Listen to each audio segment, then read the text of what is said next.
तो हेलो दोस्तों, ABC coaching YouTube channel में आप सभी का स्वागत है। इस वीडियो में क्लास 11th आर्ट्स वालों का सब्जेक्ट ज्योग्राफी यानी भूगोल का आंसर की देखने वाले हैं, जो कि आज आप लोगों का एग्जाम हुआ है और उम्मीद करता हूं कि आप लोगों का एग्जाम बहुत ही मस्त गया होगा। और बच्चों, आप जो है अपने बुकलेट को ओपन कर लीजिए और अच्छे से आप लोग मिलान करके पता कीजिए कि आपका कितना सही और कितना गलत हुआ है। वीडियो को लाइक करने के साथ साथ अपने सभी दोस्तों के साथ शेयर भी जरूर कीजिएगा और कॉमेंट बॉक्स में आप मुझे जरूर बताइएगा कि आपका कितना सही हुआ है। ठीक है, तो चलिए बच्चों क्वेश्चन की ओर चलते हैं। तो देखिए बच्चों, सबसे पहला जो क्वेश्चन दिया गया है कि जियोग्राफिया शब्द किन दो शब्दों से मिलकर बना है, तो इसका आंसर आएगा ऑप्शन नंबर सी, जियो प्लस ज्योग्राफिया। ठीक है, यानी कि जियो प्लस ग्राफिया के जो है दो शब्दों को मिलकर जो है जियोग्राफी शब्द बना है। ठीक है, तो ऑप्शन सी इसका सही आंसर होगा। यह क्वेश्चन जो है मैंने पहले भी आप लोगों को इसी यूट्यूब चैनल की मदद से आप लोगों को बताया हुआ है। चलिए आगे बढ़ते हैं। अगला सवाल दोस्तों, दूसरा नंबर दिया गया कि भूगोल का पिता किसे कहा जाता है, तो भूगोल का पिता जो है इरेटोस्थनीज को कहा जाता है। ऑप्शन ए इसका सही आंसर होगा। अगला सवाल तीसरा नंबर है, निम्नलिखित में से कौन सी नदी भ्रंश घाटी में बहती है, इसका आंसर होगा नर्मदा नदी। ऑप्शन नंबर जो है 20 का सही आंसर होगा। अगला सवाल चौथा नंबर देखें, दिया गया है कि कौन सी नदी ज्वार नंदमुखी यानी एक चोरी बनाती है, इसका आंसर होगा नर्मदा नदी। ऑप्शन ए इसका सही आंसर होगा। अगला प्रश्न जो है पांचवा नंबर देखें, दिया गया है कि निम्नलिखित में से संकटापन्न प्रजातियां कौन सी है, तो बच्चों इसका आंसर हो जाएगा option number D right answer होगा, जिन प्रजातियों के लुप्त होने का खतरा हो। चलिए आगे बढ़ते हैं। अगला सवाल छठा नंबर देखें, दिया गया है कि निम्नलिखित याम्योत्तर में से कौन सा भारत का मानक याम्योत्तर है, तो बच्चों इसका आंसर हो जाएगा 82 डिग्री 30 मिनट पूर्व। ठीक है, ऑप्शन बी इसका सही आंसर होगा। अगला सवाल जो है सातवां नंबर, दिया गया है कि विश्व का सबसे गहरा महासागर है, तो विश्व का सबसे गहरा महासागर है प्रशांत महासागर। ठीक है, तो ऑप्शन जो है डी इसका सही आंसर होगा।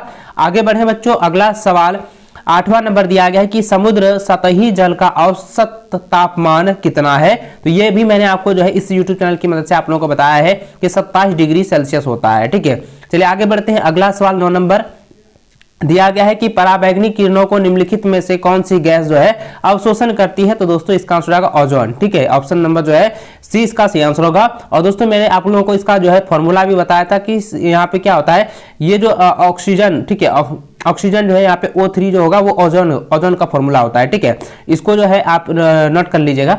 चलिए आगे बढ़ते हैं। अगला प्रश्न जो है 10वां नंबर दिया है कि वायुमंडल में ऑक्सीजन की मात्रा कितनी प्रतिशत है, तो बच्चों इसका आंसर आएगा 20.95%। ठीक है, यानी कह सकते हैं कि लगभग जो है 21% है। ऑप्शन सी इसका सही आंसर होगा।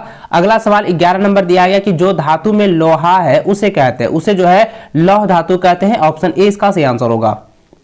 अगला प्रश्न 12 नंबर दिया गया है कि निम्नलिखित में से कौन सी संख्या पृथ्वी की आयु को प्रदर्शित करती है, तो इसका आंसर आएगा दोस्तों 4 मिलियन यानी 4 मिलियन 6 वर्ष पूर्व, यानी कि 46 लाख वर्ष पूर्व जो है इसका सही आंसर होगा। ठीक है, चलिए आगे बढ़ते हैं। अगला सवाल 13 नंबर दिया गया है कि पृथ्वी की सतह पर फोकस के ठीक ऊपर का बिंदु को कहा जाता है, उसे जो है अधिक केंद्र कहा जाता है। ऑप्शन ए इसका सही आंसर होगा। आगे बढ़े। अगला सवाल 214 नंबर दिया गया कि भूप्रपट्टी के ठीक नीचे की परत कहलाती है, उसे हम लोग मेंटल कहते हैं। ऑप्शन जो है सी इसका सही आंसर होगा। अगला सवाल 15 नंबर देखें, दिया गया है कि मैग्मा और लावा से बनी चट्टानें कहलाती है, उसको हम आग्नेय चट्टानें कहते हैं। ऑप्शन ए इसका सही आंसर होगा। अगला सवाल दोस्तों आप देख सकते हैं 16 नंबर, निम्नलिखित में से कौन सा कठोरतम खनिज है, इसका आंसर होगा हीरा। ठीक है, ऑप्शन सी बी जो है इसका सही आंसर होगा हीरा। आगे बढ़े। अगला सवाल जो है 17 नंबर की स्थल रूप विकास की किस अवस्था में अधोमुख कटाव प्रमुख होता है, इसका आंसर होगा तरुणावस्था। ठीक है, ऑप्शन जो है ए सही आंसर होगा। अगला सवाल 18 नंबर देखें, दिया गया है कि मरुस्थलीय क्षेत्रों में सबसे महत्वपूर्ण भू आकृतियां क्या है, तो इसका आंसर आएगा बालूस्पुर। ठीक है, तो यहाँ पे बी जो है इसका सही आंसर होगा। अगला सवाल 19 नंबर देखें, दिया गया कि निम्नलिखित में से कौन सा नदी द्वारा जो है बनाया जाता है, इसका आंसर होगा भी आकार की घाटी जो है नदियों के द्वारा बनाई जाती है। ऑप्शन ए इसका सही आंसर होगा। अगला सवाल दोस्तों यहाँ पे देखें 20 नंबर दिया गया है कि वह वायुमंडलीय परत जो मानव जीवन के लिए महत्वपूर्ण है, तो इसका आंसर आएगा क्षोभमंडल। ठीक है, ऑप्शन सी इसका सही आंसर होगा। अगला सवाल 21 नंबर दिया गया है कि निम्नलिखित में से कौन सी गैस वायुमंडल में सबसे अधिक मात्रा में मौजूद है? तो इसका आंसर आएगा नाइट्रोजन, जो कि लगभग जो है दोस्तों सबसे ज्यादा जो है अभी वर्तमान में यानी वायुमंडल में जो है उपस्थित है। ठीक है, आप इसको कह सकते हैं। और ये बच्चों आपको मैंने ये भी पढ़ाया था कि नाइट्रोजन जो है वायुमंडल में कितनी मात्रा में है, आप जो है इसका कॉमेंट बॉक्स में जो है आंसर दीजिएगा। ठीक है, चलिए आगे बढ़ते हैं। अगला सवाल 22 नंबर दिया गया है, कहता है कि निम्नलिखित में से कहां 21 जून की दोपहर सूर्य की किरणें सीधी पड़ती है? तो इसका आंसर होगा कर्क रेखा पर पड़ती है। तो ऑप्शन नंबर बी जो है इसका सही आंसर होगा। आगे बढ़े, अगला सवाल 23 नंबर देखें, दिया गया है कि अंतर उष्णकटिबंधीय अभिसरण क्षेत्र प्रायः कहां होता है? इसका आंसर होगा भूमध्य रेखा के निकट होता है। ऑप्शन ए इसका सही आंसर होगा। अगला सवाल 24 नंबर देखें, दिया गया है कि निम्नलिखित में से वह प्रक्रिया कौन सी है जिसके द्वारा जल द्रव से वाष्प में बदल जाती है? इसका हो जाएगा वाष्पीकरण। ऑप्शन सी इसका सही आंसर होगा। अगला प्रश्न जो है 25 नंबर देखें, दिया गया है कि लवणता को समुद्री जल में घुले हुए नमक यानी कि ग्रामों में की मात्रा में व्यक्त किया जाता है? तो इसका आंसर होगा प्रति 1000 ग्राम में व्यक्त किया जाता है। ऑप्शन बी इसका सही आंसर होगा। अगला सवाल 226 नंबर दिया गया है कि इस महासागरीय जल के ऊपर एवं नीचे की गति को क्या कहा जाता है? तो इसको ज्वार भाटा कहा जाता है। ऑप्शन ए इसका सही आंसर होगा। अगला सवाल 27 नंबर देखें, दिया गया है कि निम्नलिखित में से भारत के किस राज्य में बाढ़ अधिक आती है? तो बच्चों इसका आंसर होगा बिहार राज्य में सबसे ज्यादा जो है बाढ़ आती है। ऑप्शन ए इसका राइट आंसर होगा। अगला सवाल 28 नंबर देखें, दिया गया है कि मृदा का सर्वाधिक व्यापक और सर्वाधिक उपजाऊ प्रकार कौन सा है? इसका आंसर होगा जलोढ़ मृदा।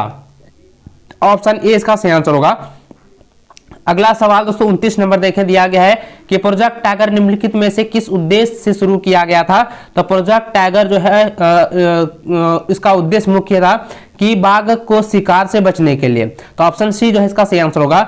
अगला सवाल दोस्तों 30वां नंबर दिया गया कि मानसून शब्द का शाब्दिक अर्थ क्या है? तो मानसून शब्द का शाब्दिक अर्थ होता है मौसम। ऑप्शन सी इसका सही आंसर होगा। अगला सवाल 31 नंबर देखें, दिया गया है कि गर्मियों में उत्तरी मैदान में बहने वाली हवा को क्या कहा जाता है? उसको लू कहा जाता है। ऑप्शन बी इसका सही आंसर होगा। इसमें से जितना भी क्वेश्चन मैं आपको बता रहा हूं, जितना भी आप लोग टिक लगा रहे हैं ना, बहुत सारा क्वेश्चन, लगभग क्वेश्चन जो है आपको मैंने पढ़ाया हुआ है। ठीक है, यानी कि 99.9% जो है मैंने आप लोगों को अच्छे से पढ़ा दिया है। आप उसको अच्छे से रिवीजन कर लिए होंगे और उम्मीद करता हूं कि सबका जो है अच्छा मार्क्स आ रहा होगा। चलिए आगे बढ़ते हैं बच्चों। 32 नंबर क्वेश्चन देखें, दिया गया कि गर्म मौसम के दौरान पश्चिम बंगाल में वर्षा का क्या कारण है? तो इसका आंसर होगा दक्षिण पश्चिमी मानसून के कारण। ऑप्शन बी इसका सही आंसर होगा। अगला सवाल 33 नंबर है कि भोर का तारा किस ग्रह को कहा जाता है? तो इसका आंसर हो जाएगा सूर्य को जो है भोर का तारा कहा जाता है। ऑप्शन ए इसका सही आंसर होगा।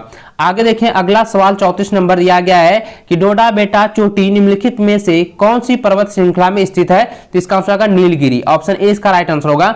अगला सवाल 35 नंबर दिया गया है कि रेगर मृदा का दूसरा नाम क्या है? तो रेगर मृदा का दूसरा नाम है काली मृदा। ऑप्शन जो है सी इसका सही आंसर होगा। आगे बढ़े, अगला सवाल दोस्तों 36 नंबर देखें, जो कि ये क्वेश्चन जो मैंने पहले भी आप लोगों को कराया हुआ है कि भारत के बीच उत्तर से दक्षिण की दूरी कितनी है? तो इसको याद रखना दोस्तों 3214 किलोमीटर। ठीक है, तो यहाँ पे जो है ऑप्शन ए इसका सही आंसर होगा। चलिए आगे बढ़ते हैं। अगला सवाल 37 नंबर दिया गया है कि भारत का सबसे दक्षिणी बिंदु क्या है? तो इसका आंसर होगा इंदिरा पॉइंट। ठीक है, ऑप्शन जो है ए इसका सही आंसर होगा। अगला सवाल दोस्तों आप देख सकते हैं 38 नंबर दिया गया है, कहता है कि कौन सी भूकंपीय तरंगे तरल पदार्थ से होकर नहीं गुजरती है? तो इसका आंसर होगा एस तरंगे। ठीक है, ऑप्शन बी जो है इसका सही आंसर होगा। अगला सवाल दोस्तों 39वां नंबर दिया गया है कि काल वैसाखी संबंधित है, तो ये जो है पश्चिम बंगाल से संबंधित है। ऑप्शन डी इसका राइट आंसर होगा। अगला सवाल दोस्तों देखें 40वां नंबर दिया गया है कि भारत में कर्क रेखा कितने राज्यों से होकर गुजरती है? तो टोटल जो है 8 राज्यों से होकर गुजरती है। तो दोस्तों इस प्रकार से हम लोगों ने ज्योग्राफी का आंसर की हम लोगों ने देख लिया है और आप इसको अच्छे से मिलान कर लीजिए और कमेंट में जरूर बताइएगा कि आपका कितना सही हुआ है। अभी तक वीडियो को लाइक नहीं किया तो वीडियो को लाइक करने के साथ साथ अपने सभी दोस्तों के साथ जो है इसे शेयर जरूर कीजिएगा। चलिए